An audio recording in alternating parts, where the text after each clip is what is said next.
Você acompanha agora o Jornal da Rede Alesp. Tudo sobre o Legislativo do Estado de São Paulo.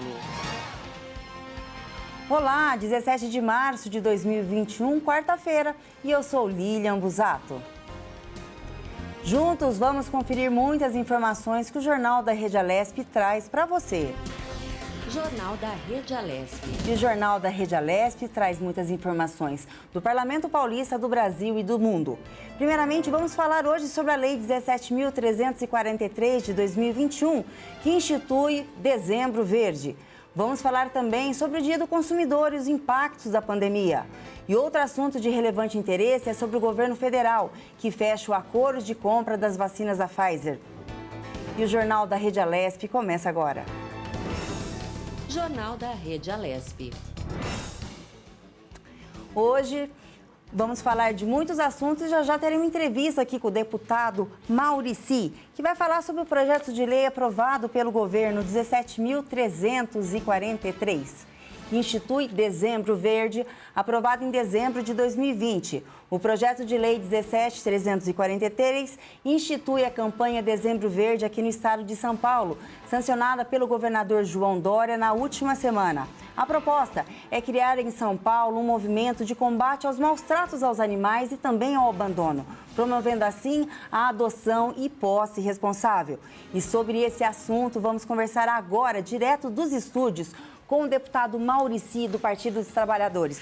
Deputado, bom dia. A gente agradece a sua participação aqui no Jornal da Rede Alesp, trazendo informações aí para a população e para o nosso telespectador.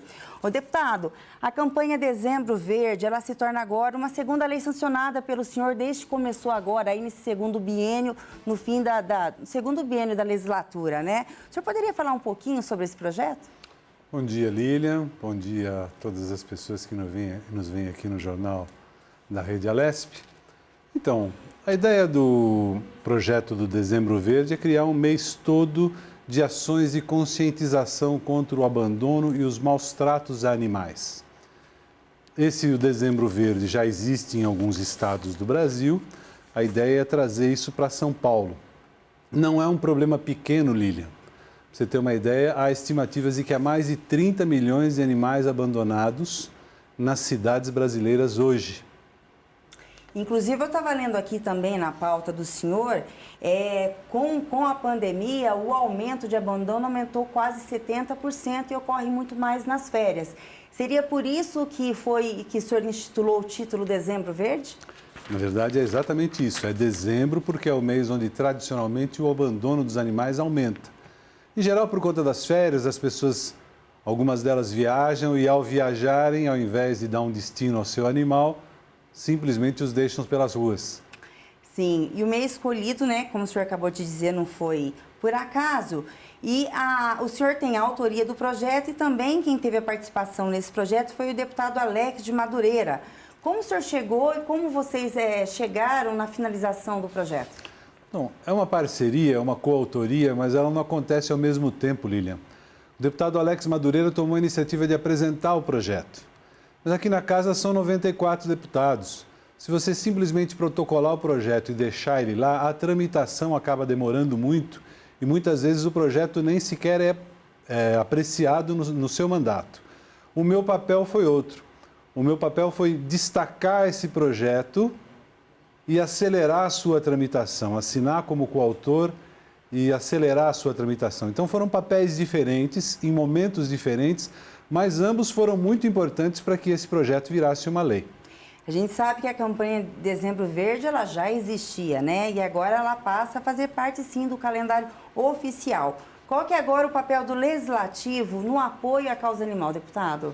Então, na verdade, o nosso papel nesse primeiro momento é seguir nessa campanha. Então, o meu propósito agora é dialogar com câmaras municipais em todo o estado de São Paulo para que esse projeto seja aprovado, vire lei municipal em vários municípios, de preferência em todos eles. Por quê? Porque, fundamentalmente, é uma questão de conscientização, correto? É claro que você pode, o poder público pode, o poder executivo pode, nos municípios e no estado, concentrar ações como mutirões de castração, como encontros de adoção, no mês de dezembro para fortalecer essa conscientização, criar campanhas publicitárias, etc. Mas nós precisamos envolver as câmaras municipais, precisamos envolver os protetores todos do estado de São Paulo para fortalecer esse processo de conscientização. Porque sem que as pessoas tomem consciência, Lilian, o abandono e os maus tratos vão continuar. É crime maltratar animais, deve ser denunciado e pode ser punido. Mas se as pessoas não tomarem consciência, o problema vai continuar. O senhor acha que nessa pandemia, como teve esse aumento aí de abandono, o senhor acredita que foi por causa da situação financeira da população? Ou isso já era previsto a cada vez um aumento do abandono dos animais? Eu sou adepta, eu amo bichinho, tenho 4 na minha casa, todos adotados. E eu também, se eu ver alguém abandonar um bichinho ou maltratar, eu perco até a linha, viu, deputado? Qual que o senhor, mesmo com a pandemia, o senhor acha que vai conseguir aí fazer um bom trabalho e correr atrás dos municípios para as pessoas já se conscientizarem e ter acesso a essa lei? É preciso fazer isso, Lilian. Você sabe que algumas pessoas no meu Facebook falam: deputado, está preocupado com bicho, não está preocupado com as pessoas que estão abandonadas na rua. Nós estamos preocupados com todos e todas. Vida, qualquer que seja ela, importa. Nós precisamos ter essa consciência. É claro que me preocupo com o bem-estar das pessoas. Política é para isso, mas toda a vida importa. Uma coisa não justifica a outra. E no caso da pandemia, embora as coisas estejam muito mais difíceis hoje, nós não podemos abandonar os animais. Nós não podemos deixar essa questão de lado. E as pessoas têm a sensibilidade, Lilian. É uma questão da gente seguir em frente no diálogo. Não se trata de abandonar uma questão em favor de outra. Se trata de trabalhar pela vida. Qualquer forma de vida, sempre é vida. Inclusive, né, a gente aqui, esse parlamento é composto de 94 deputados. O senhor imagina se todo mundo olhar no mesmo problema e esquecer o restante. E a gente está trabalhando com vida. O senhor está de parabéns aí com esse projeto, porque o animal também, ele é vida, ele é um ser humano, ele é filho de Deus e ele também merece que as pessoas olhem com ele com mais respeito e carinho. Deputado, parabéns. Obrigado, Lilian. Vamos falar um pouquinho da eleição que aconteceu agora segunda-feira aqui na casa com a nova mesa diretora, na qual elegeu Carlão Pignatari como presidente da Assembleia Legislativa, o primeiro secretário Luiz Fernando Teixeira do Partido dos Trabalhadores e o segundo secretário Rogério Nogueira. Qual a expectativa para o senhor com essa nova mesa? A expectativa é que ela siga dirigindo os trabalhos da casa e que a Assembleia Legislativa ocupe cada vez mais um espaço de protagonismo na direção do Estado de São Paulo. Ela não pode ser uma casa subordinada ao governador do Estado, qualquer que seja ele. E nesse momento de pandemia, Lilian, nesse momento onde a vida das pessoas e dos animais sofre um baque terrível, nós temos quase 3 mil mortos hoje no Brasil, no dia de ontem.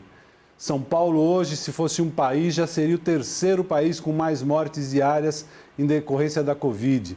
Então esse é um momento onde o enfrentamento a essa situação triste, desoladora, exige do Legislativo um papel de protagonismo. Nós precisamos tomar aqui iniciativas que empurrem o governo do Estado a ser mais efetivo no combate à pandemia, no combate ao abandono das pessoas, além dos animais, não é? E auxílio à sociedade como um todo. Não basta um auxílio emergencial para as pessoas e para os trabalhadores e trabalhadoras. Nós precisamos olhar também para os empreendedores e empreendedoras, para as atividades econômicas. Precisamos olhar, por exemplo, para o pacote de medidas que foi tomado pelo governo do Pará, que é muito mais abrangente do que tem sido feito aqui em São Paulo. Eu tenho essa expectativa em relação ao presidente Carlos Pignatari. É um político, é um gestor experiente, foi prefeito de Votuporanga, como eu fui prefeito de Franco da Rocha. Ele sabe muito bem como fazer isso, como tomar esse protagonismo e como fazer esse contraponto ao governo do Estado. O presidente da Assembleia é do mesmo partido que o governador, mas isso não significa uma relação de vassalagem. Sim, sim, sim. Inclusive, na primeira fala do presidente, ele falou, sim, que ele quer transformar essa Assembleia, que hoje é uma das maiores da América Latina, na melhor. E fazer uma parceria, sim, com o governo, porque hoje vocês andando junto, pensando igual, o resultado aí para a pandemia vai ser muito melhor. Inclusive, a Assembleia ela vem se colocando à frente aí, ajudando o governo e ajudando a população. O senhor acha que o governo hoje ele falha um pouco no tocante à pandemia ou ele está tomando medidas coerentes? Ele está tomando medidas coerentes. O governador mostrou muita sensibilidade, por exemplo, em relação a essa vacina. Agora, tudo isso tem sido insuficiente. Nós precisamos avançar mais, precisamos ousar mais. Esse é um momento em que o Estado, a população, a sociedade precisa de ousadia dos seus governantes. Eu tenho muita confiança no espírito público do deputado Carlos Pignatari, no sentido de pressionar, buscar sensibilizar e, às vezes, quando necessário, mostrar ao governador caminhos que talvez ele não esteja vendo para o enfrentamento da situação muito difícil que o Estado de São Paulo se encontra. Deputado, com essa nova mesa diretora, o senhor acredita que terá mais projetos aprovados? O senhor já tem um planejamento de ação aqui para 2021 referente ao seu trabalho? Nossa expectativa é que sim. Nossa expectativa é que a gente possa trabalhar mais, aprovar mais projetos, debater melhor as questões, ocupar mais os espaços para que a sociedade passe a confiar cada vez mais nos seus representantes, fortalecendo assim a democracia, que anda em risco nos dias atuais. Deputado, o senhor queria deixar uma fala para o telespectador que está nos assistindo, para a gente poder estar encerrando a sua entrevista?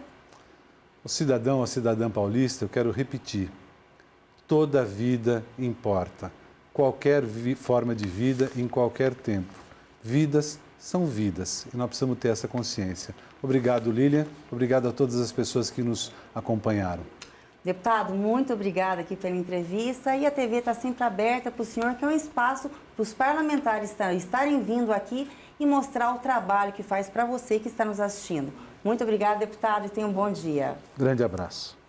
E vamos conferir agora o perfil do novo presidente da Assembleia Legislativa para os próximos 2 anos, o deputado Carlão Pignatari, do PSDB. Carlão Pignatari, do PSDB, nascido na cidade de Votuporanga, o parlamentar de 61 anos está em seu 3º mandato como deputado estadual. Ele dedica o seu mandato à luta por auxílio para cerca de 120 cidades da região noroeste paulista. Além disso, ele atua na defesa de áreas como turismo, cultura, saúde, educação, segurança pública e projetos sociais. Faz parte das comissões de Meio Ambiente e Desenvolvimento Sustentável, de Constituição, Justiça e Redação e de Defesa dos Direitos Humanos, Cidadania, da Participação e das Questões Sociais. Hoje o deputado de São Paulo está contribuindo com 30% do seu subsídio para diminuir a despesa do Estado nas costas, não só do cidadão, mas também para poder auxiliar a saúde de São Paulo. E vou dizer uma coisa, eu tenho 2 mandatos de deputados, eu estou no 3º, eu nunca vi tanta gente, tantos deputados participando de tantas votações como nós tivemos agora com um quórum altíssimo. Quase todos os projetos foram votados com 80, 88, 90, até 92 deputados. São muito poucos momentos que nós vimos isso na Assembleia Legislativa.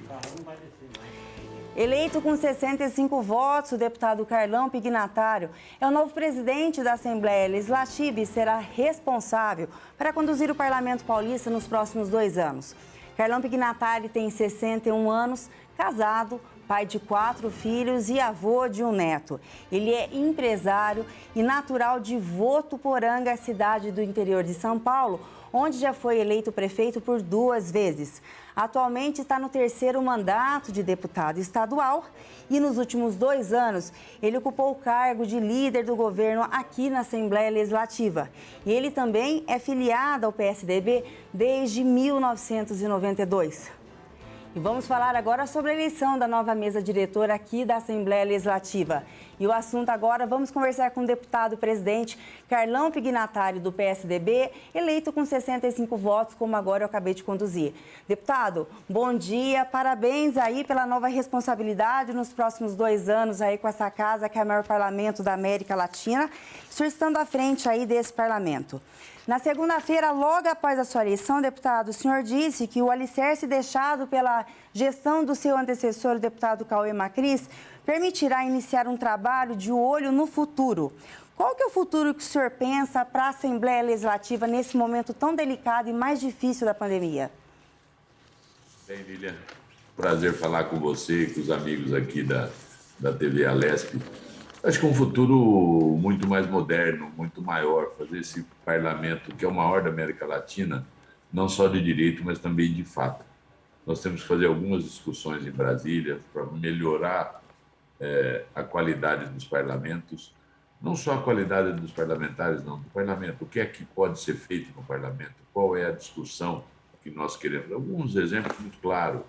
Como é que nós podemos discutir o trânsito em Brasília, que é no Denatran, sendo que você tem uma cidade como no Amapá, outra como São Paulo, com as mesmas regras de trânsito. Cada um tem que ser discutido no seu estado. Então, isso nós temos que voltar a fazer. Mas eu acho que a modernização, né, a transparência que o presidente Cauê deu para essa casa já tem melhorado e melhorado muito, Lívia. Deputado, outra fala também no senhor foi que o senhor possuía a missão, né, de transformar o maior parlamento da América Latina no melhor. E também o senhor se propôs a trabalhar como presidente de todos, não só do parlamento. E uma das formas que o senhor propôs aqui interagir com o cidadão será a abertura constante de canal de transparência. Para quem está nos assistindo, como que funcionará isso na prática, deputado? A gente dá uma transparência maior para os atos desta casa. Eu acho que isso que é importante, é fazer com que as pessoas entendam que a Assembleia Legislativa é de todos nós, né? Não só dos deputados, mas da população de São Paulo. E é um presidente de todos, porque a partir do momento que eu fui presidente, eu tenho que ser presidente tanto dos deputados de esquerda, como dos deputados de esquerda, de direita, como dos deputados de centro. A gente tem que levar a ser um juiz para mediar e, com muita serenidade e tranquilidade, conduzir essa casa para o próximo biênio, que eu acho que é importante.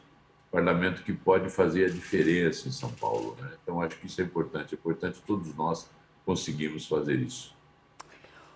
Deputado, eu queria falar agora um pouquinho sobre as vacinas, né? O senhor, na sua primeira coletiva, o senhor também comentou sobre a aquisição de imunizantes aqui pelo Executivo. Como que o senhor pode explicar isso na prática para quem nos assiste? Como seria essa questão? Bem, nós temos que fazer um projeto autorizando o governo de São Paulo, o governador João Dória, o governo de São Paulo, a Secretaria da Saúde, buscar um número maior de vacinas para o povo paulista, né? Eu vejo que é uma necessidade enorme por ter um atraso aí na vacina que o governo federal comprou 2 vacinas, da AstraZeneca e do Instituto Butantan, que é a Coronavac. Então, eu acho que nós temos que ajudar. O governo tem que poder ter a oportunidade, se houver vacina no mercado mundial, fazer uma aquisição.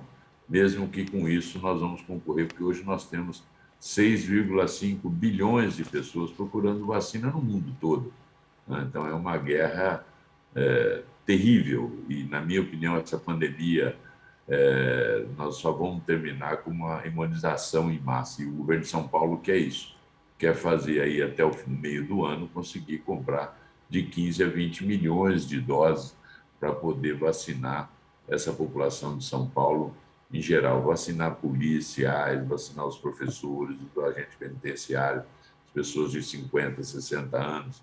Se vocês prestarem atenção, está reduzindo a cada semana a idade das pessoas que estão sendo internadas nos nossos hospitais, inclusive nos nossos UTI, e muitos deles perdendo a vida. Então, eu acho que isso é de extrema importância, que a gente possa participar disso junto ao governo de São Paulo, para que autorize a comprar vacina nacional ou internacional, que é o grande objetivo do governador João Dória, que, diga-se de passagem, foi o que mais acreditou na vacina desde março, abril, maio do ano passado. Ele vem fazendo investimentos nesse grande instituto de pesquisa, que é o Instituto Butantan. E diga-se também de passagem, o governador desde o início vem trabalhando, já vem aí à frente pensando na população, porque se não fosse também hoje o governo, em parceria com a Assembleia Legislativa, dificilmente a gente estaria já tão avançado da maneira que a gente está. Porque quando a gente fala também em pandemia, deputado, a gente fala também no desemprego. Hoje nós temos quase 14% da população do Brasil desempregada. E além dos imunizantes também, o senhor pediu para que os parlamentares priorizassem no próximo colégio de líderes o projeto de lei 124 de 2021 para que o Executivo ofereça, assim, ao cidadão paulista desempregado um auxílio no importe de R$ 450. Como é que está o andamento dessa questão, deputado? Que isso é outra ajuda muito importante hoje para o Estado de São Paulo. Lilian, esse projeto está na CCJ, já foi enviado pelo governo de São Paulo, que vai vir agora um aditivo de alguns ajustes que nós teremos que fazer no Congresso de Comissões ou na Comissão de Constituição e Justiça aqui da Assembleia Legislativa, que é um projeto para a gente poder fazer aquele antigo Bolsa Trabalho, que as pessoas vão se capacitar, vão poder trabalhar nos seus municípios e isso recebeu uma ajuda de custo do governo de São Paulo, fazendo um complemento à ajuda que nós temos aí junto ao governo federal, que também foi aprovado também um auxílio emergencial aí às pessoas, se eu não estiver equivocado, de 175, eu vi o ministro Paulo Guedes dizendo, de 175 até R$ 350. Então, acho que é importante, cada um dos seus estados, além de fazer um combate efetivo à pandemia, né, pedir às pessoas que, se puderem, fiquem em casa, que a gente consiga juntos fazer aí um isolamento social para reduzir o número de mortes. Nós também precisamos auxiliar essa população que não está trabalhando, está perdendo seus empregos. Eu acho que isso é importante, São Paulo participar também desse momento. Deputada, a gente sabe que 2020 foi sim um ano muito difícil. Teve cortes de gastos aqui que o antecessor, o deputado Cauê Macris, na presidência da Assembleia, teve aqui dentro da Assembleia para poder ajudar aí o combate à pandemia. E 2021 a situação, infelizmente, está muito mais crítica, né? Nós estamos hoje no pico da pandemia. Qual que é a expectativa que o senhor tem hoje para esse ano?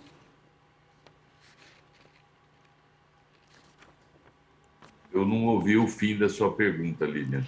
Qual que é a expectativa que o senhor tem agora para esse ano? Porque o senhor assumiu hoje a casa, o senhor é, como presidente, uma responsabilidade gigante, principalmente nesse momento. Qual a expectativa hoje da Assembleia em 2021 aí, para poder estar já participando e ajudando, continuando o trabalho do seu antecessor com o governo do Estado de São Paulo, deputado? Eu acho que o que for possível, eu acho que a Assembleia tem que ser parceira do governo, tem que fiscalizar, cobrar, um poder independente, né? Mas no que for necessário e for preciso, nós temos que auxiliar, inclusive com redução de despesa. Isso nós vamos conversar no próximo congresso do Colégio de Líderes, que nós precisamos da anuência de todos os deputados, mas e sim, se for possível, a gente continuar fazendo as reduções que nós fizemos na pandemia do ano passado, que é de extrema importância de exemplo, né, e de gerar recursos financeiros para que a Secretaria de Estado da Saúde possa continuar investindo, né, nos leitos, nos medicamentos, que hoje está uma tragédia, As pessoas estão ficando mais tempo. Então, acho que a Assembleia, nesse próximo Colégio de Líderes, nós podemos ter um papel preponderante, né, de mostrar às pessoas que a Assembleia de São Paulo, o maior parlamento da América Latina, está fazendo a sua parte. Com economicidade, com diminuição de despesa, isso é de extrema importância para a população. Com certeza. O antecessor usou vários princípios do direito administrativo e mostrou como fazer gestão. E o senhor, pegando aí, junto com ele, o mesmo raciocínio, vai fazendo um trabalho muito bacana aqui na Assembleia. Deputado, para a gente finalizar aqui a sua entrevista, o senhor gostaria de deixar alguma mensagem para o telespectador? O senhor gostaria de deixar alguma mensagem, falar sobre... para a gente dar a finalização. Eu acho que nós temos que pedir aos nossos telespectadores que, se puderem, fiquem em casa, lave a mão, use máscara, que é de extrema importância. De extrema importância nós termos uma prevenção nesse vírus que é uma pandemia, não só é um problema sanitário, mas também um problema econômico no mundo todo. E o Brasil hoje, infelizmente, está sendo aí a maior número de mortes, né, diárias do mundo, né? Um país que tem uma dimensão enorme como a nossa, mas que com certeza nós vamos ter. Eu acredito muito que, com o esforço de todos os brasileiros, por isso que eu digo que eu sou completamente contra essas brigas políticas em torno da doença. Nós temos que fazer uma união dos políticos, da população, dos comerciantes, do industrial, enfim, de todas as pessoas, para que o mais rapidamente possível a gente consiga imunizar a nossa população e também sair dessa grave crise sanitária e econômica que o mundo está passando.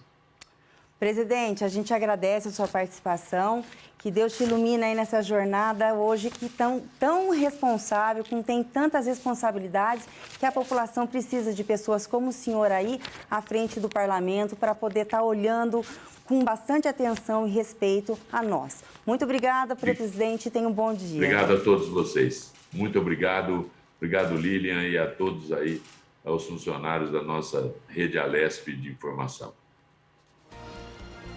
E a gente acabou de falar agora com o presidente, o atual presidente da Assembleia Legislativa, o deputado antes era o deputado Cauê Macris, e o nosso atual presidente agora é o Carlão Pignatari, que também é do PSDB, que acabou de dar uma entrevista falando das suas expectativas, dos seus objetivos para esse próximo biênio. É um momento muito delicado, onde nós estamos numa situação de pandemia, de desemprego, e pelo que tudo que ele disse, está com grande força para estar ajudando a nossa população a enfrentar esse momento. E na eleição da presidência e da nova mesa diretora para os mandatos, para os próximos 2 anos, parlamentares falaram sobre os novos membros eleitos. A reportagem de Tayana Conrad, vamos conferir. Foi eleito o novo presidente da Assembleia Legislativa do Estado de São Paulo, o deputado Carlão Pignatari, do PSDB, e a nova mesa diretora, Luiz Fernando Teixeira, do PT, como primeiro secretário, e Rogério Nogueira, do DEM, segundo secretário. Vários parlamentares repercutiram sobre o resultado da eleição. Acho que foi acertado a eleição, a indicação e a eleição do deputado Carlão Pignatari, pela experiência que ele tem. Tanto é que o número da votação dele foi expressiva, porque ele realmente é uma pessoa de entendimento, ele sabe unir as pessoas. Então, parabéns ao novo presidente, e se puder colaborar, estarei colaborando com ele. Isso é um motivo de alegria, que dizer que a gente é respeitado nessa casa e que nós continuaremos com a nossa missão forte de proteger o povo de São Paulo, e que, aliás, nós fomos eleitos pelo povo de São Paulo, é a nossa obrigação proteger o povo aqui. Tenho dito, inclusive, para as pessoas, a gente recebeu muitas ligações hoje, para mudar o voto, aquela coisa toda, mas eu sou muito transparente.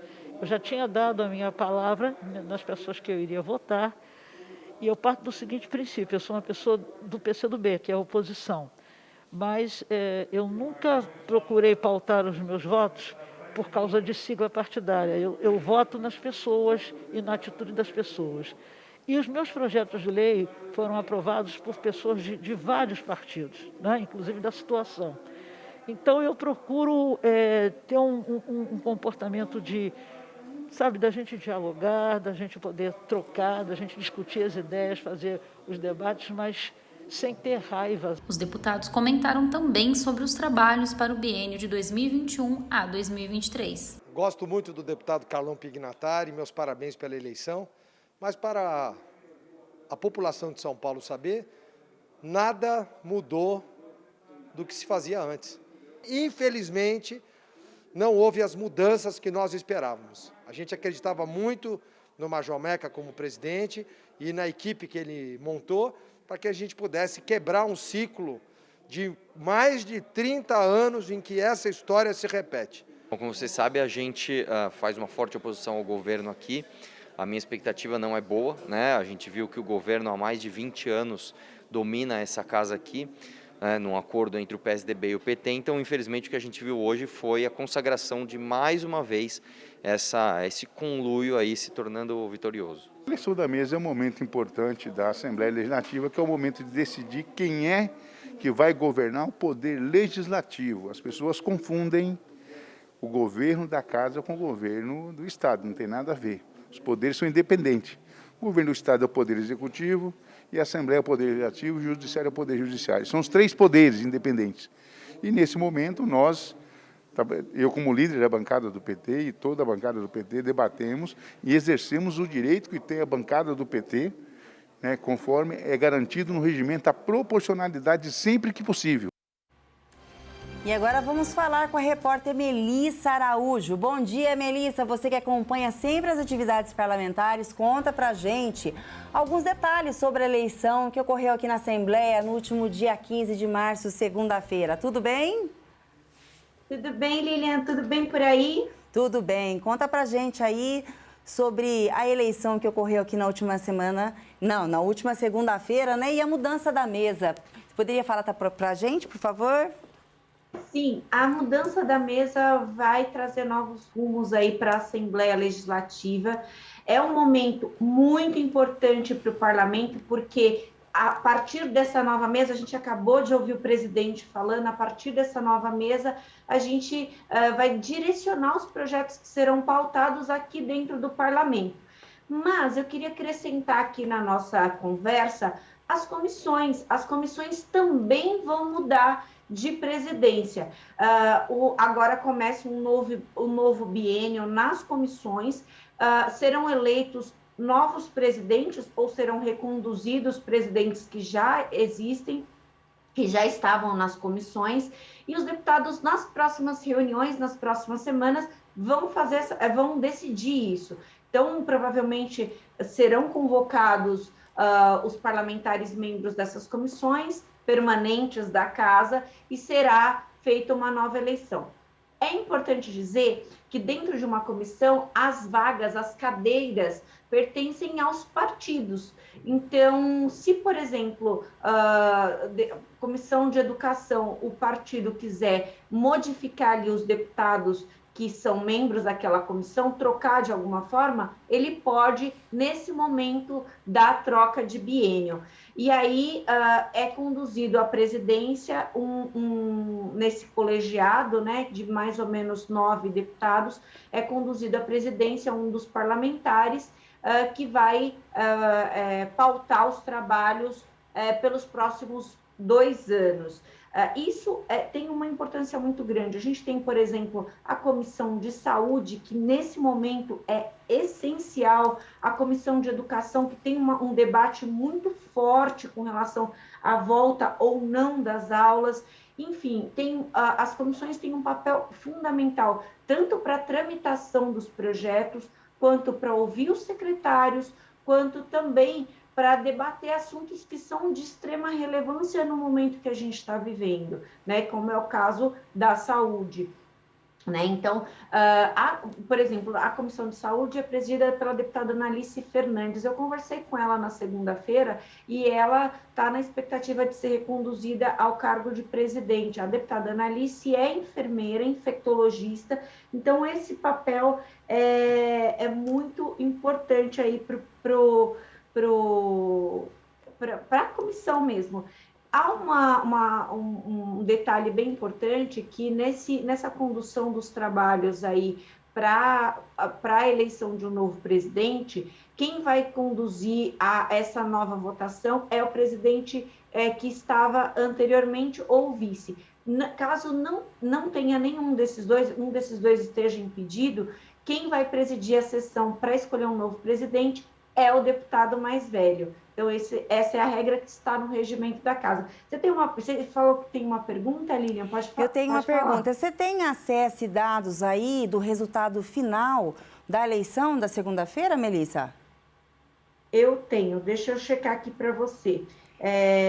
Que aí a gente consegue falar aqui para o pessoal todas as informações atualizadas da Assembleia Legislativa.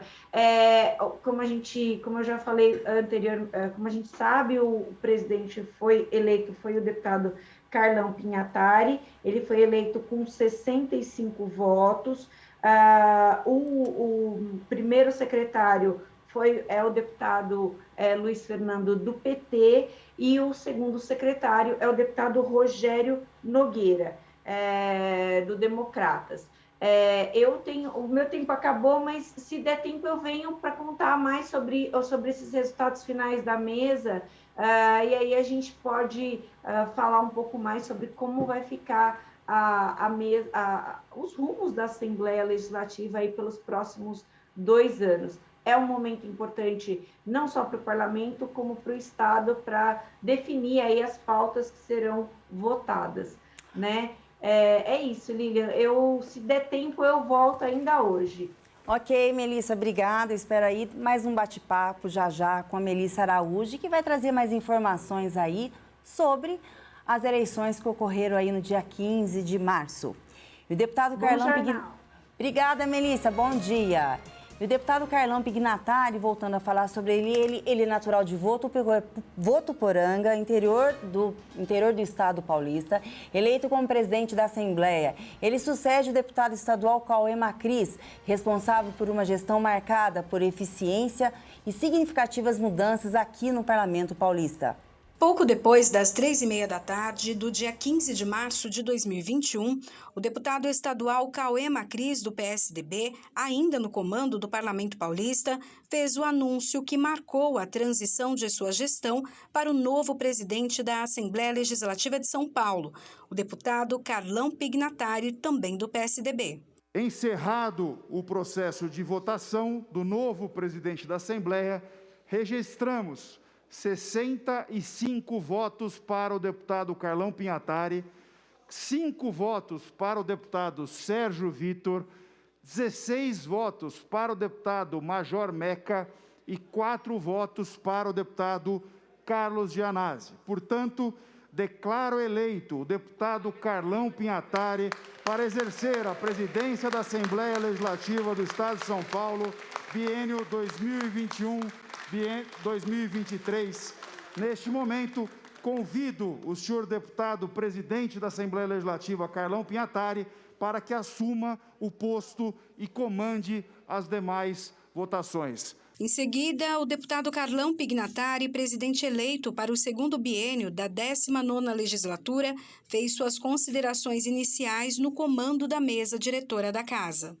Inicio com um agradecimento muito especial à minha família, que sempre será meu alicerce. Com destaque especial à minha esposa Marli, mulher de fibra que caminha sempre ao meu lado.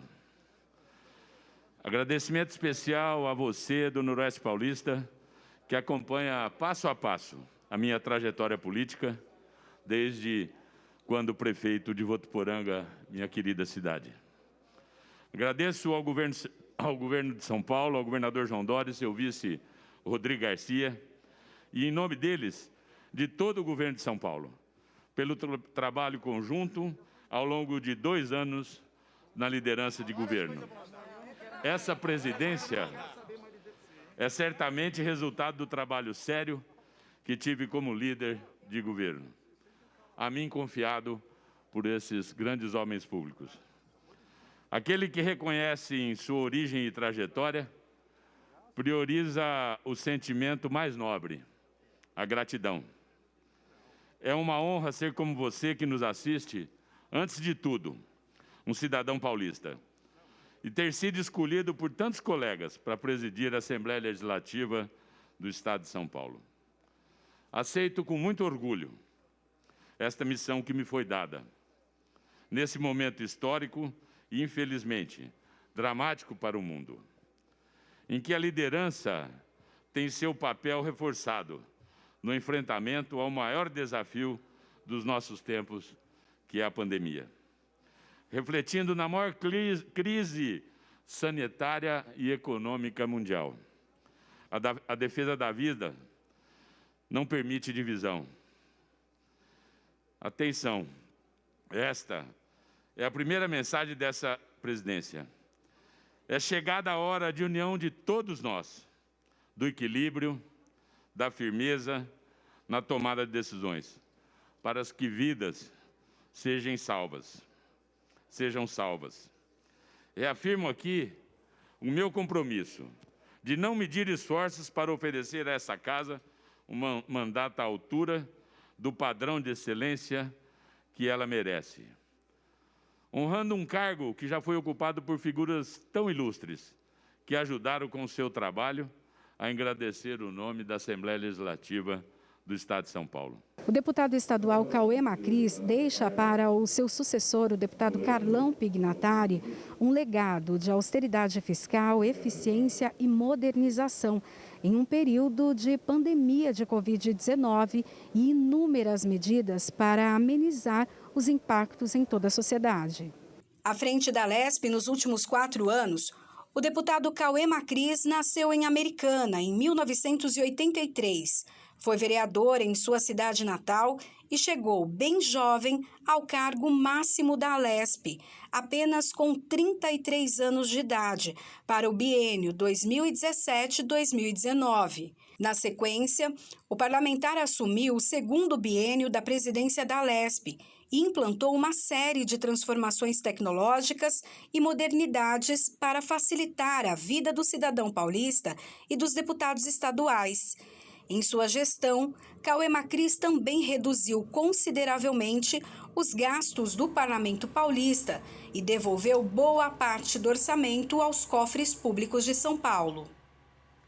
O deputado estadual e ex-presidente da Assembleia de São Paulo, Cauê Macris, do PSDB, foi anunciado ontem pelo governo paulista como novo secretário da Casa Civil do Estado de São Paulo.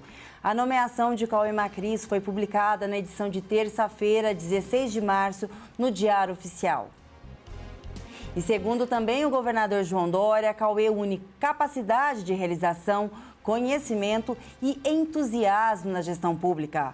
A gestão Cauê Macris na Lesp ficou marcada pelo apoio às ações contra a Covid-19, a doação de 30% dos salários dos deputados estaduais no combate à pandemia da doença, o lançamento do aplicativo Fiscaliza Cidadão para ampliar a transparência da Assembleia Legislativa, além de corte de gastos e da modernização administrativa e tecnológica no Parlamento Paulista nos últimos anos. Na segunda-feira, 15 de março, o deputado Cauê Macris comandou a eleição da nova mesa diretora da Lesp. O deputado estadual Carlão Pignatari, do PSDB, foi eleito presidente da Assembleia Legislativa de São Paulo para o biênio 2021-2023, com 65 votos dos parlamentares presentes na votação que aconteceu no plenário Juscelino Kubitschek do Palácio 9 de Julho. Jornal da Rede É um novo Lesp. começo, uma nova mesa, uma nova expectativa. Com certeza o presidente aí já tem ciência de toda a responsabilidade e já deu mostra aí nas suas declarações, na sua primeira coletiva, que ele está disposto sim a brigar pelo cidadão e mostrou muita coerência, que nesse momento a gente precisa sim, poder legislativo e executivo estarem juntos para poder dar um resultado mais rápido para a população que hoje enfrenta desemprego, pandemia. É uma situação muito delicada e nós, população, dependemos muito agora da atual presidência ter uma parceria muito bacana com o governo para poder trazer resultados mais rápidos. E a psicóloga Patrícia Bezerra, de 49 anos, do PSDB, será a mais nova deputada estadual, no lugar do ex-presidente da Lesp, o deputado Cauê Macris, do PSDB. O deputado Cauê foi nomeado para assumir a Secretaria da Casa Civil do Estado de São Paulo. A parlamentar Patrícia Bezerra era vereadora na Câmara Municipal de São Paulo e especialista em projetos sociais para comunidades carentes, com histórico de militância social iniciado antes de seu ingresso na vida pública. Patrícia Bezerra também já esteve à frente da Secretaria Municipal de Direitos Humanos e Cidadania da cidade de São Paulo. Além disso, ela foi eleita a mulher mais bem votada para a atual legislatura paulistana, com 45.285 votos. Durante sua trajetória, Patrícia Bezerra trabalhou pela defesa dos direitos humanos, com medidas em pró do protagonismo feminino e da proteção da infância e adolescência. Como vereadora, ela propôs a lei do parto sem dor no Sistema Único de Saúde, que garante o direito à anestesia no parto natural e métodos naturais para aliviar a dor. Também criou a lei da amamentação livre, que garante o aleitamento em estabelecimentos privados e públicos em constrangimentos a gestantes e ao bebê. Patrícia Bezerra foi presidente da CPI na Câmara Municipal, que investigou os planos de saúde de São Paulo. Seja bem-vinda, deputada, e mais uma mulher aqui no Parlamento Paulista, mostrando sim que as mulheres têm capacidade de estarem no comando também, de estarem em pró à população, de lutar e de defender as mulheres e defender sim interesses comuns da sociedade.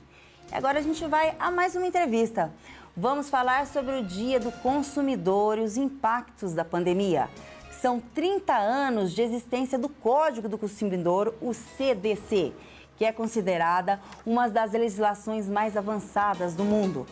Nas 3 décadas, progressos importantes foram conquistados, principalmente quando falamos do equilíbrio nas relações do consumidor e fornecedor, E sobre esse assunto, nós vamos conversar agora com Plauto Ortiz. Ele é especialista em direito do consumidor. Bom dia, Plauto. Seja bem-vindo aqui ao Jornal da Rede Alesp. Bom dia a todos. É um prazer novamente. Ô, Plauto, dia 15 foi comemorado aí o Dia do Consumidor, né? A Lei 8.078/90, que já completa mais de 30 anos. Como que mudou alguma situação nessa pandemia sobre os direitos e deveres do fornecedor com o consumidor ou não? Sim, mudou bastante. Inclusive agora, por conta dessa pandemia, o comércio eletrônico ele vem muito forte agora para tentar dar uma segurada, né, nos comerciantes aí, manter as suas atividades e também possibilitar aos consumidores continuar aí o ciclo do consumo, né? Então, o comércio eletrônico, aliado aí com a defesa do consumidor, é um grande respaldo para o consumidor poder fazer sua compra de forma mais segura. Ô, doutor, mesmo que a lei está em vigor há mais de 30 anos, a gente sabe, né, que existem muitas empresas que são recorde de reclamações. O senhor acha que isso ocorre devido aos brasileiros necessitarem de mais esclarecimentos sobre a lei e sobre o PROCON também, que durante esse tempo vem tomando seu espaço para proteger o consumidor, ou não? Isso é uma questão das empresas, né? No seguinte sentido, hoje em dia, tudo que vem da rede social é uma ferramenta de informação muito útil. Por exemplo, empresas com má reputação, ela já remete ao consumidor que ela não é honesta na sua relação de consumo, né? Então, isso acaba trazendo prejuízos, porque isso afugenta os consumidores que buscam informações sobre o produto e também como que é a condução dos negócios, né? Como que é a condução dessa venda e principalmente o pós-venda. Muitas empresas se preocupam muito em vender e se esquecem de dar assistência no pós-venda. E aí que está o ponto crucial dessa questão. Ora, o consumidor muitas vezes pensa, então eu sirvo somente para comprar. Se acontecer algum tipo de problema, eu sou abandonado nesse momento, então isso acaba trazendo prejuízo para a empresa e é realmente uma questão a ser muito debatida e dar muita atenção nisso aí. Doutor, a gente sabe que tem países mais desenvolvidos que esse que já tem o quê? Tribunais específicos para julgar problemas dos consumidores. O senhor acredita que o país, que o Brasil aqui, a médio e curto prazo, aí consiga também ter esse espaço na justiça diretamente voltada para o consumidor? Sim, já está mais do que na hora de ter aí uma justiça especializada. Por que eu falo isso? Porque o judiciário, ele também, infelizmente, ele colabora com parte desses malfeitos de algumas empresas. Por exemplo, a questão de um produto comprado não entregue. O consumidor pagou integralmente aquele produto e não teve entregue, né? Então, o que acontece? Isso pode caracterizar até um estelionato. Mas, infelizmente, o judiciário ele não vem combatendo eficazmente essas questões, como também a questão de dano moral. Se discute muito que a indústria do dano moral, ora, se o judiciário, ele, dentro da sua força, ele punir exemplarmente aquela má empresa, certamente vai desenfrear aí, né, uma consciência maior sobre tratar o consumidor à altura como ele espera, como ele realmente merece. Doutor Ortiz, a gente sabe que o PROCON a cada dia também vem cada vez mais abrindo, facilitando o acesso a ele com denúncias. E com isso a gente tem a lei do consumidor e tem o PROCON. O senhor acha que com essa evolução também do PROCON, os fornecedores estão ficando mais intimidados aí de agir de má fé com o consumidor? Sim, do PROCON, né, dos PROCONs, na verdade, né, eles merecem também uma atenção redobrada aí dos governantes. Para quê? Para fazer um aparelhamento melhor, comprar mais carros para fiscalização, né, ter contratação de mais recursos humanos, para eficazmente fazer o quê? Fazer o trabalho preventivo. é o trabalho de orientação desses consumidores, não só os consumidores, mas também do comerciante. Por exemplo, às vezes preços errados nas gôndolas, uma precificação que não ficou muito bem ali aclarada. Então, o PROCON ele exerce mais uma questão preventiva. Lógico, as questões que o PROCON não consegue resolver, elas acabam sendo judicializadas. Aí o consumidor, feito um processo administrativo lá no PROCON, ele pega essa documentação e ingressa no judiciário. E aí ele já demonstra para o juiz, falando, olha, eu tentei passar pelo PROCON, o PROCON me ajudar, só que infelizmente a empresa não quis resolver. E aí cabe realmente ao judiciário dar esse aval final, mas lógico, o papel do PROCON ele é importante nessa cadeia da relação de consumo. Doutor Plauto, a gente está numa pandemia e nessa pandemia o que mais aumentou a venda foram de álcool em gel, né, e máscaras. O senhor acredita que com isso também houve um aumento de preço desses produtos? Quando que essa alta ela é considerada abusiva para o consumidor?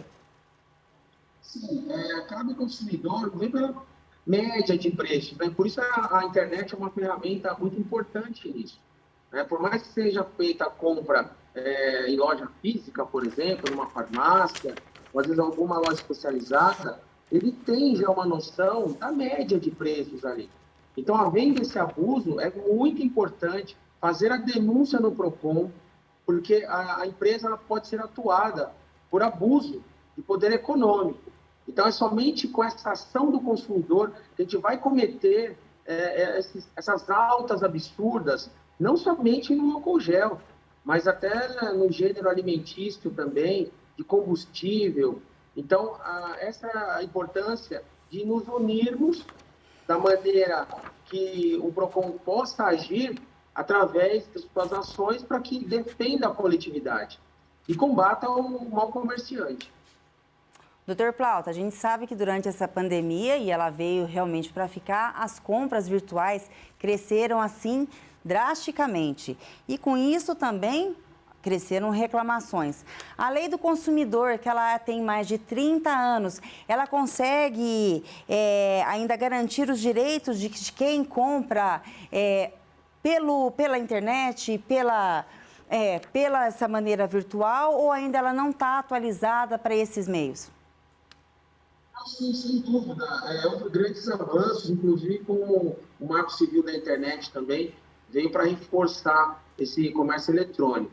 Lógico, a máxima que em 7 dias da compra, se eu me arrepender, eu posso devolver o produto e ter o dinheiro de volta, sem dúvida nenhuma. Você não precisa nem justificar para a empresa o porquê daquela devolução. Porém, conforme a política de frete, aí pode ser que o consumidor tenha que arcar com os custos da devolução desse produto. Por quê? Não foi a empresa que deu causa. Agora, nos momentos em que há um produto com um defeito que não tem como ser consertado, aí cabe realmente à empresa fazer a coleta ou, não fazendo a coleta, que ela arque com os custos dessa devolução e aí ou devolve-se o dinheiro ou dar-se outro produto equivalente ou de escolha do consumidor também, que é a sua prerrogativa, para daí sim resolver essa situação da melhor maneira. Mas sem dúvida nenhuma, são duas ferramentas aí essenciais, tanto o Marco Civil da Internet como o Código de Defesa do Consumidor. Aproveitando aí o gueixo do senhor que o senhor está explicando para a gente, inclusive nesse momento que a gente está em isolamento social, a gente até mercado a gente já faz pela internet. Dá mais dicas aqui para o telespectador, para quem está nos assistindo, como proceder também, caso venha um produto errado ou não venha o produto, aonde procurar, a quem recorrer, nesse momento que a gente está vivendo, doutor, por favor. Sim, é muito importante lembrar que a figura do advogado é muito importante nessa situação. Por exemplo, eu comprei o produto, paguei e não veio. O que eu devo fazer? Procure um advogado, ele vai ser a melhor pessoa a te orientar, até mesmo para quê? Para te ajudar a fazer um boletim de ocorrência, que muitas vezes pode ser que essa empresa está aplicando golpe em outras pessoas, aí já vira um caso de polícia, e também para quê? Para anexar a documentação adequada para entrar com o processo. Muitas vezes o consumidor ele perde um processo contra a empresa porque não soube manusear as provas como deveria de ser.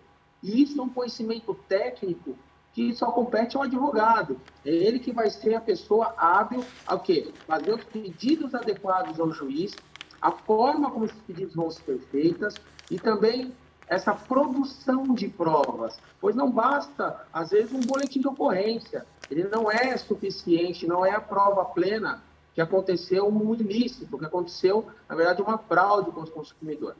Então, outra situação muito importante, não acesse links de lugares desconhecidos, links que te mandam pelas redes sociais, com promoções mirabolantes, isso não existe, tá? Então tem que se ter pé no chão, não compre no primeiro impulso, pesquise sobre o produto, primeiro se você realmente precisa daquele produto, segundo, pesquise sobre ele, sobre a reputação da loja, prazo de entrega, qual que é a política de frete, se o frete está incluso ou não, para também não ter uma surpresa desagradável quando for receber esse produto. Vendo devolução, como que a empresa age? É um fator também muito importante. Feitas essas considerações, realmente o que se tem é que compre com a razão, não compre com a emoção. Engatando a isso, né, nessa resposta do senhor, que o senhor falou sobre golpes e fraudes, o senhor tem dados para poder estar passando para o telespectador o número de fraudes e golpes que teve em 2020 ou não? Isso é só por curiosidade mesmo. Bem formalmente, houve um acréscimo aí por conta da pandemia e mais de 25% aí de problemas com compras em sites, né, de comércio eletrônico. Então, até mesmo por conta dessa falta ainda de habitualidade do consumidor em aderir definitivamente aí nas compras online. Doutor, acabamos de falar no começo da entrevista sobre também o papel do PROCON junto com a lei do consumidor. Como é que o PROCON ele consegue ajudar e fortalecer a lei para que ela seja cumprida? É importante dizer o seguinte, o PROCON ele precisa da ajuda do consumidor. Em que sentido? Fazendo as denúncias. Não tenha essa concepção que, meu caso ele é só mais um, ele não é importante. Pelo contrário, ele é muito importante. Né? Essa semana, para termos uma base, a Agência Nacional de Saúde Suplementar, ela suspendeu 19 convênios de venderem novos planos. Por que isso? Foi uma demanda de denúncias, de várias denúncias com relação a abusos em planos de saúde que foram de dados coletados até outubro do ano passado. E a ANS foi lá e acabou interrompendo essas vendas até se, ou seja, acabe com esses problemas. Então, veja a importância e a força que nós consumidores temos sim que denunciar. E aí, esse é o aval para o consumidor chegar até o PROCON, ir lá no estabelecimento, dar orientação, se for o caso, multar, né? E até mesmo a própria prerrogativa de fechar esse comércio. Doutor, a gente já está chegando às considerações finais, nosso tempo está acabando. O senhor poderia estar passando aí uma mensagem para quem está nos assistindo, como dicas para as pessoas se protegerem novamente aí dos golpes que estão crescendo, mas também estão sendo fiscalizados aí pelo PROCON juntamente com a Lei do Consumidor. Por favor. Sem dúvida. Lembrando, não compre à primeira vista. Pesquise efetivamente esse produto, veja qual a reputação da loja, veja os comentários daquele produto. Porque comentários, muitos comentários, às vezes, excessivamente otimistas ou pessimistas, que vão te dar ali aquele termômetro sobre aquele produto. Será que eu realmente preciso dele? Veja em outras lojas, tem aplicativos que são os buscadores de preços, faça comparativo de preços. Às vezes é mais importante você aguardar alguns dias, ver se aquele valor teve uma diminuída. Então, feito isso, a sua compra com certeza vai ser muito mais segura. E também você vê se cabe no seu orçamento, né? Porque depois a conta não vem barata. Então, para evitar um inadimplemento aí, né, deixar de pagar também o cartão de crédito é muito prejudicial. Os juros do cartão de crédito são altíssimos no Brasil. Isso acaba virando uma bola de neve. Então, veja quais são as suas prioridades para efetivamente efetuar uma compra. E lembrando, mais uma vez, não compre na emoção, compre com a razão. Dr. Plauto, muito obrigada pela entrevista. Tenha um bom dia. O Jornal da Rede Alesp acabou de falar com o Dr. Plauto Ortiz, ele é especialista em direito do consumidor, falou sobre o dia 15 de março, que foi o Dia Mundial do Consumidor, e também deu dicas aí sobre a Lei 8.078 de 90, que já completou quase 30 anos, juntamente com o PROCON, que são meios aí de assegurar o nosso consumidor de compras através de fraudes de fornecedores que estão de má fé. Indo a mais notícias, 2.798 mortes por Covid-19 em 24 horas. O país bate recorde de óbitos pela doença desde o início da pandemia. São mais de 282 mil vidas de brasileiros perdidas para o novo coronavírus. 11 milhões e 600 mil pessoas têm ou tiverem Covid-19, 84 mil delas em apenas um dia. Os dados são do consórcio de veículos de imprensa com base nos relatórios das secretarias estaduais de saúde. Já são 55 dias seguidos com a média móvel de mortes acima da marca de 1.018 dias consecutivos de recorde na média de mortes por Covid-19 no país. São Paulo também quebra recorde de óbitos por Covid-19, 679 em apenas 24 horas. As mortes em âmbito nacional e aqui no estado foram registradas até as 8 horas da noite desta terça-feira. 22 estados, mais o Distrito Federal, continuam apresentando alta nas mortes por Covid-19. São Paulo ainda faz parte desta relação. E em meio aos caos na saúde pública do país em São Paulo, nós temos uma boa notícia. A vacinação contra a Covid-19 já reflete de forma positiva o número de mortes na capital paulista em idosos entre 85 e 89 anos. A taxa de redução é de 51% registrada em fevereiro, em comparação ao mesmo período de 2020. Em janeiro, que foram de 146 mortes no mês passado, 71. As internações também tiveram queda nesse período. Os dados são da Secretaria Municipal de Saúde e, para alguns especialistas, a redução já pode ser reflexo dos efeitos da aplicação das vacinas, que começam a fazer efeito até 15 dias depois da primeira aplicação. E a vacina segue aqui na capital paulista desde o último segunda-feira. Idosos acima de 75 anos começaram a ser imunizados. E a partir do próximo dia 29, a vacinação será para pessoas acima de 70 anos. A Fundação Oswaldo Cruz, a Fiocruz, alerta para o maior colapso sanitário e hospitalar da história do Brasil. 24 estados, mais o Distrito Federal, estão com taxa de ocupação de leitos de UTI do SUS, que é o Sistema Único de Saúde, acima de 80%. E, além disso, 15 estados estão com taxas de ocupação de UTIs iguais ou superiores a 90%. Entre elas estão as capitais, 25 estão com taxas de ocupação das unidades de terapia intensiva superiores a 80%. 19 delas têm a taxa acima de 90% de ocupação. Na classificação da Fiocruz, as taxas de ocupação são classificadas em zona de alerta crítico, que é a zona vermelha, quando iguais ou superiores a 80%.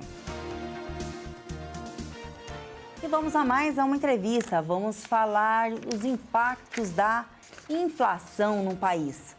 A inflação em 2020, que fechou em 4,52%, que foi a maior alta desde 2016. Uma pergunta que os brasileiros estão fazendo: existe recuperação na economia para este ano? Em relação à pandemia também, né? E sobre esse assunto nós vamos conversar agora com Hugo Garbi. Ele é economista e professor de finanças. Bom dia, professor. Mais uma vez a gente agradece a sua participação aqui no Jornal da Rede Alesp. Eu queria estar começando a entrevista com o senhor falando um pouquinho, detalhadamente, os motivos do aumento e da aceleração da inflação. Boa tarde, é um prazer estar aqui com vocês, falar um pouquinho sobre o ambiente econômico.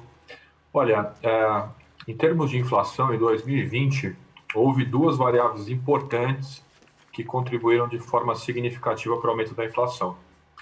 O primeiro ponto a destacar é a estratégia de política monetária do governo.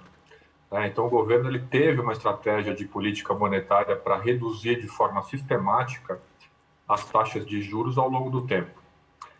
De uma forma geral, na economia, quando você reduz as taxas de juros, há um incentivo natural à tomada de crédito e ao consumo. Então, no final do dia, essa estratégia ela é importante também para aumentar a capacidade empreendedora, uma vez que o capital ele não tem a mesma rentabilidade que ele teria no mercado financeiro. E o consumidor, o agente econômico, ele vai procurar outra forma de rentabilidade do seu capital, do seu dinheiro. Outra variável importante foi, sem dúvida, o auxílio emergencial. O governo ele injetou, em 2020, mais de 500 bilhões de reais na economia por meio do auxílio emergencial. Esse auxílio ele tem um efeito importante na economia, uma vez que ele volta, em grande parte, como consumo direto feito pela população. É o que nós economistas chamamos de efeito multiplicador, o efeito do consumo direto na contratação de serviços e no comércio local, e que também tem um efeito inflacionário, ou seja, essas duas variáveis combinadas, elas contribuíram sim para o incremento da inflação em 2020. Doutor, explica um pouquinho também para quem está nos assistindo, como é que a Selic ela pode influenciar no aumento da inflação? Olha, o aumento da taxa Selic, sem dúvida, é um importante instrumento de política monetária para a contenção da inflação. Porque o que os economistas chamam de política monetária contracionista. Então, ela funciona essencialmente no aumento das taxas de juros básicas, que vão ter um reflexo, de uma forma geral, em toda a economia.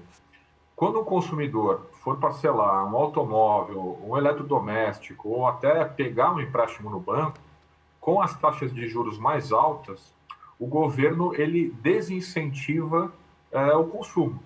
Então, com uma queda no consumo, naturalmente, com uma taxa de juros mais alta, há sim uma menor pressão inflacionária. Por outro lado, é importante destacar, e nós sabemos que há um descolamento do nível da taxa Selic com as taxas de juros cobradas pelos bancos ao consumidor final.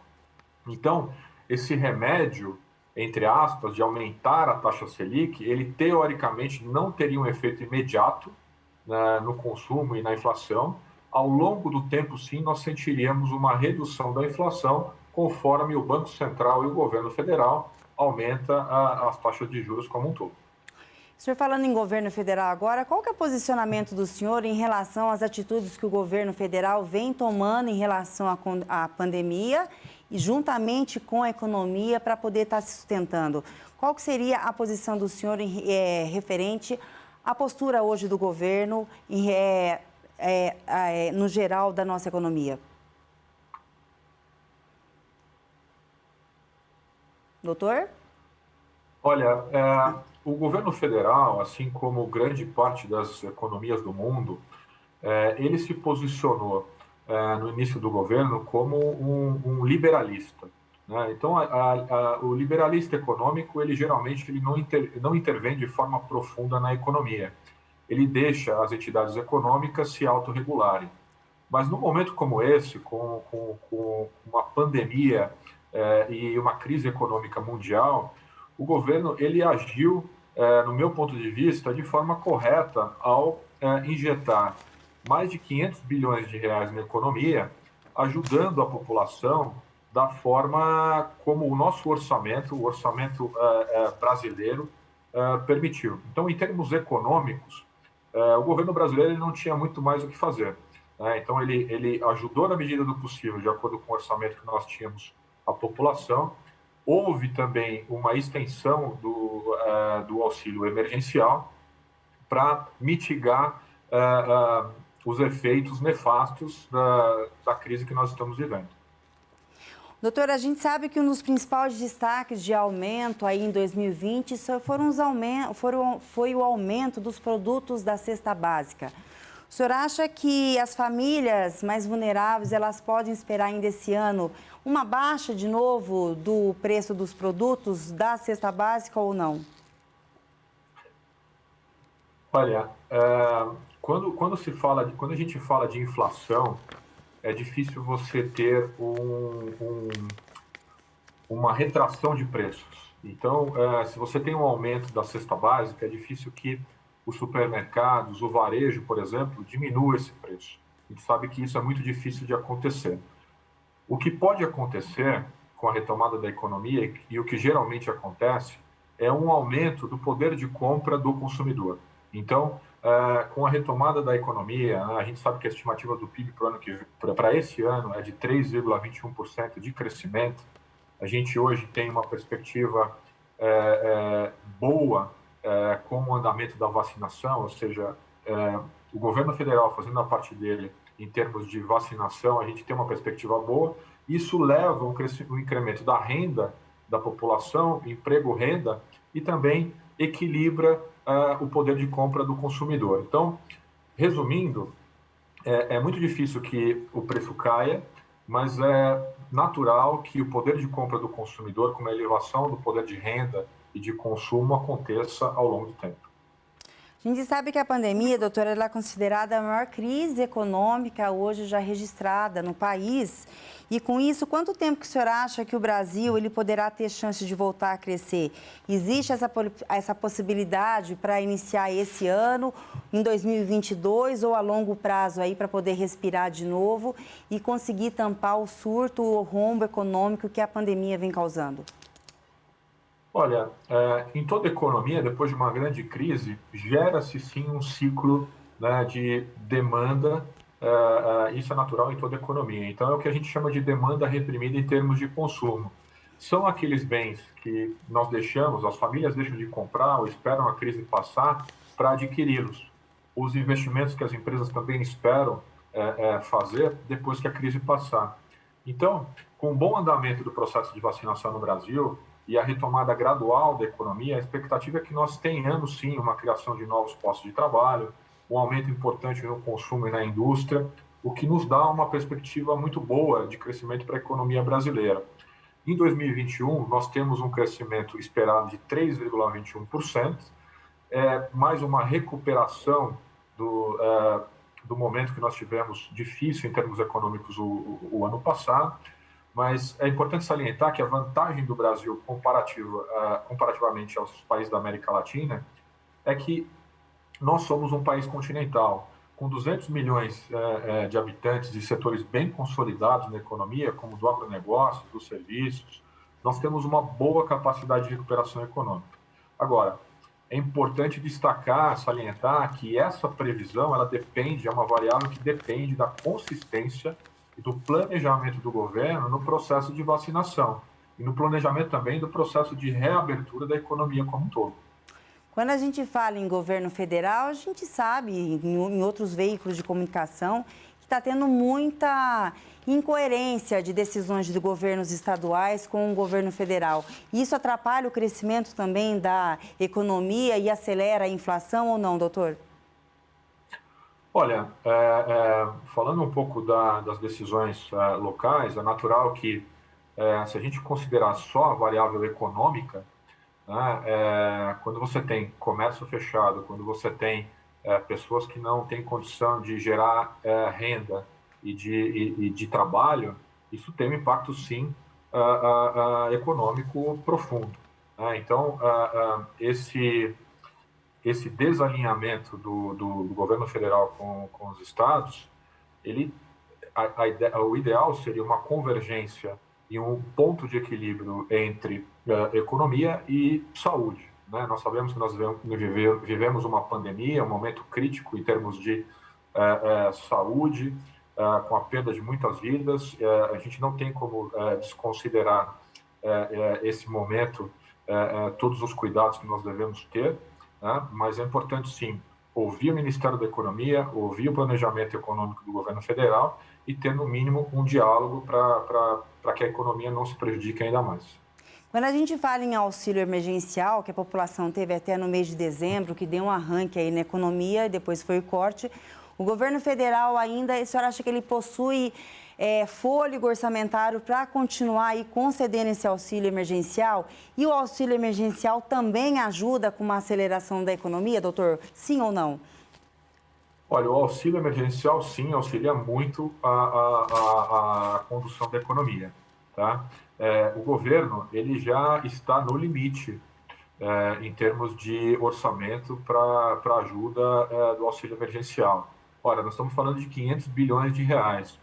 Para o orçamento do país, para o orçamento do Brasil, é muito dinheiro. Então, o que a gente tem que levar em consideração, muita gente fala que, olha, o auxílio emergencial é pouco dinheiro, não dá para fazer muita coisa, mas, de uma forma geral, é um auxílio emergencial responsável, né? Então, eu entendo que tem de ter, sim, a responsabilidade fiscal.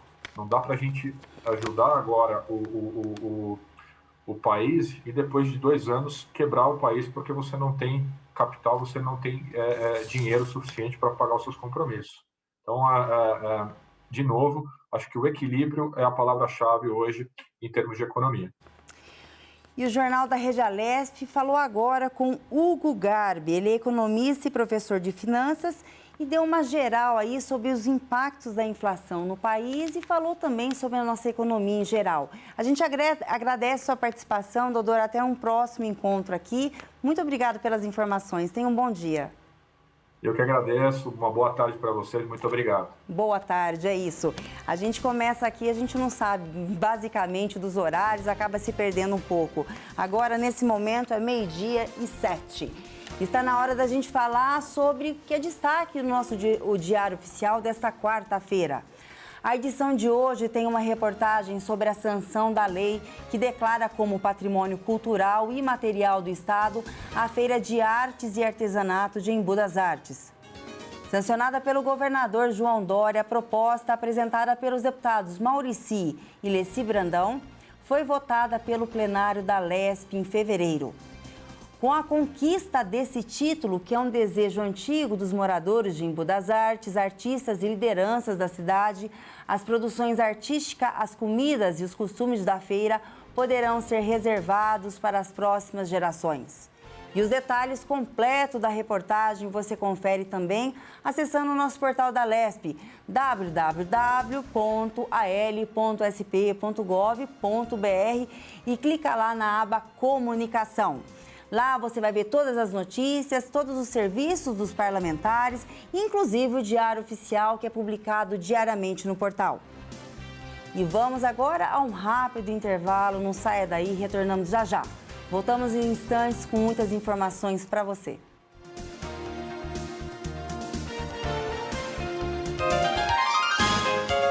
Você acompanha Jornal da Rede Alesp.